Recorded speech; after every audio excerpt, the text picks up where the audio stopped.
తీసుకుంటూ వచ్చింది కేసీఆర్. ఇవాళ ప్రైవేట్లో మల్లారెడ్డికి రాజేశ్వర రెడ్డికి ఆయన చుట్టుముట్టు ఉంటున్న వందే మాగతులకు యూనివర్సిటీలు ఇచ్చారు. ఆ యూనివర్సిటీలలో రిజర్వేషన్ ప్యాటర్నే లేదు. ఇవాళ ఎస్సీ ఎస్టీ ఓబీసీ పిల్లలు ఎట్లా చదువుకుంటారు? ఆయన పేదల కోసం SC ST fee reimbursement union government ఇస్తుంది. ఓబీసీలకు ఇవ్వాలి, కార్పొరేట్ స్కూళ్ళకు చదువుకుంటే ఫీ రియంబర్స్మెంట్ కాంగ్రెస్ ఇంట్రడ్యూస్ చేసి ఇవాళ దాన్ని మొత్తం తీసేసి, అంటే పేదలకు విద్య అవకాశం లేకుండా కేసీఆర్ మొత్తం సర్వనాశనం చేసాడు. రైట్ టు ఎడ్యుకేషన్ యాక్ట్ ప్రాథమిక హక్కు కింద విద్యను మార్చింది, చట్టం తీసుకొచ్చి పార్లమెంట్ లో. ఇవాళ రైట్ టు ఎడ్యుకేషన్ యాక్ట్ ఎందుకు తెలంగాణలో ఇంప్లిమెంట్ అయితే లేదు? అది ఇంప్లిమెంట్ అయితే చైతన్యాల నారాయణలు లేకపోతే ప్రైవేట్ స్కూల్స్ 25% ఆఫ్ అడ్మిషన్స్ పేద ప్రజలకు ఉచితంగా ఇవ్వడానికి అవకాశం ఉంది చట్టం ద్వారా. ఆ చట్టాన్ని ఒకటి అమలు చేస్తే అసలు విద్య గురించి ఆలోచన చేయాల్సిన పని లేదు. సో విద్యను సర్వనాశనం. మన రేవంత్ రెడ్డి ముఖ్యమంత్రి గారు గడిచిన ఎలక్షన్ ప్రచారంలో భాగంగా ఏం చేసిండు, ఎన్టీవీ ఇంటర్వ్యూలో ఏమన్నారంటే, sir right to education act implement చేస్తే ప్రతి ప్రైవేట్ స్కూల్లో 25% సీట్లు పేద పిల్లలకు అందుబాటులో ఉండే అన్నారు. సార్ నేను ఒక రిక్వెస్ట్ చేస్తున్నా సీఎం రేవంత్ రెడ్డి గారికి. రిక్వెస్ట్ ఏంటంటే ఆల్రెడీ 24-25 అడ్మిషన్లు ఓపెన్ అయినాయి.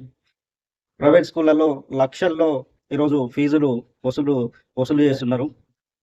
మీకు దయచేసి ఈ అసెంబ్లీ సెషన్లోనే ఒక జీవో పాస్ చేయండి. రైట్ టు ఎడ్యుకేషన్కి సంబంధించి మీరు ఏదైతే గతంలో మాట్లాడారో ఆ విధంగా ఒక జీవో పాస్ చేసి ప్రతి ప్రైవేట్ స్కూల్లో 25% సీట్లు పేదలకు ఇవ్వమని చెప్పండి. మీరేమన్నారంటే గత ఎన్నికల ప్రచారంలో మీరు ఇంటర్వ్యూలలో అన్న మాట ఏంటంటే, కేసీఆర్ ప్రభుత్వం కమిషన్లకు కక్కుర్తిపడి ఈరోజు ప్రైవేట్ స్కూళ్ళల్లో right to education act implement చేయట్లేదు అన్నారు.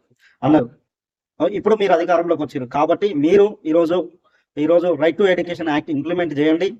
మిమ్మల్ని పేద ప్రజలు గుండెల్లో పెట్టుకుంటారు. విపరీతంగా పెరిగిపోయినాయి ఫీజులు.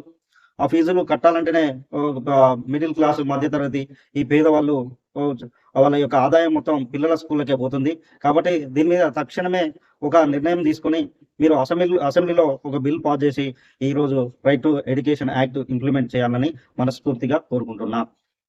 ఇంకోటి సార్, మీరు మొన్న కేసీఆర్ పెట్టినటువంటి రైతు బీమా గురించి మీరు ఇంతకుముందు మాట్లాడి రైతు బీమా చనిపోయిన తర్వాత ఇస్తున్నారు, చనిపోక ముందే మనం ఇచ్చే కార్యక్రమం ఇంకా మంచి నిర్ణయం తీసుకుందామన్నారు. ఈరోజు రైతు బీమా అంటే ఏంటంటే తెలుసా సార్, ఏదైతే రైతు ప్రమాదవశాత్తునో లేకపోతే ఆరోగ్యం బాగలేకనో లేకపోతే అప్పుల ఊబిలో చిక్కునో చనిపోతే తక్షణమే వారం రోజుల్లో వాళ్ళ కుటుంబానికి 5 లక్షలు ఇచ్చే స్కీమ్ సార్ అది దానికి పంటకో లేకపోతే పండిన పంటకో లేకపోతే దేనికో సంబంధం లేని స్కీమ్ అది. అలాంటి స్కీమ్ మేము పేదలకు కూడా ఇస్తారు కాంగ్రెస్ వస్తే అనుకున్నాం. కానీ మీరు ఈరోజు 60 లక్షల మంది రైతులకు ఉన్నటువంటి ఈ రైతు బీమాను మీరు తీసేయడం బాధాకరం. ఒకవేళ తీసిరు దాని ప్లేస్ లో ఇంకో ఏదో ఒక బీమా సదుపాయాన్ని అయితే కల్పించాల్సిన అవసరం ఉంది.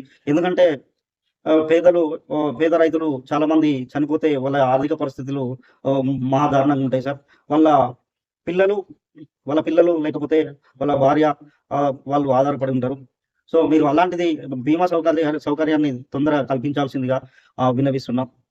ఇంకోటి, మీరు ఏదైతే 6 గ్యారెంటీల్లో భాగంగా కేసీఆర్ ఏదైతే తప్పు చేసిందో భూమి లేని నిరుపేదలకు మీరు ఆర్థిక సాయం చేస్తున్నారు.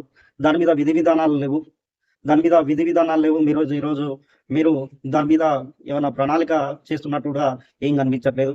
దాని మీద కూడా మీరు తొందర ఒక నిర్ణయం తీసుకొని దాని యొక్క పథక రూపకల్పనకు సంబంధించినటువంటి కార్యాచరణ ప్రారంభిస్తారని ఆశిస్తున్నాం సార్.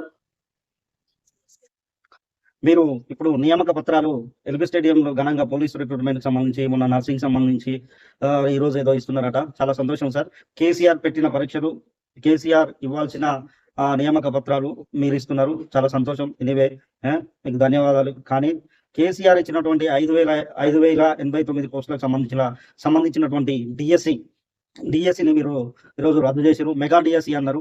మెగా డిఎస్సికి సంబంధించిన రూపకల్పన చేస్తున్నామన్నారు. యాక్చువల్లీ మీరు చేసిన రివ్యూలో మనకు పేపర్లో వచ్చిన సమాచారం ఏంటంటే 5,089 పోస్టుల కంటే ఎక్కువ పోస్టులు లేవు. ఒకవేళ పోస్టులు ఇవ్వాలన్నా ఇప్పుడైతే ఎవరైతే ఉపాధ్యాయులుగా పనిచేస్తున్నారో వాళ్ళకి ప్రమోషన్స్ ఇస్తే ఆ ఏర్పడే ఖాళీల ద్వారా ఖాళీలను కలిపితే మెగా డిఎస్సి వేసే ఆస్కారం ఉందని చెప్పారు. కానీ ఎన్సీఈఆర్టీ గైడ్లైన్స్ ప్రకారం ఇప్పుడున్నటువంటి ఉపాధ్యాయులకు చాలా మందికి టెట్ క్వాలిఫై కాలేదు వాళ్ళు. దానివల్ల ప్రమోషన్లు ఇవ్వడం కూడా అంత సులభం కాదు. దాంట్లో రిజర్వేషన్ సమస్య కూడా ఉంటుంది. కాబట్టి మీరు వెంటనే వీలైనంత త్వరగా ఆ 5089 పోస్టుల కన్నా నోటిఫికేషన్ రిలీజ్ చేస్తే ఆ 5089 మంది కుటుంబాలన్నా ఈరోజు సంతోషంగా ఉంటాయి. నెక్స్ట్ అకాడమిక్ ఇయర్ కూడా స్టార్ట్ అవుతుంది కాబట్టి పేద పిల్లలకు కూడా కొంచెం విద్య అందుబాటులో ఉన్నట్టు ఉంటుంది. దాని మీద కూడా ఒక నిర్ణయం తీసుకోవాల్సిందిగా గౌరవ ముఖ్యమంత్రిని నేను రిక్వెస్ట్ చేస్తున్నా. Thank you.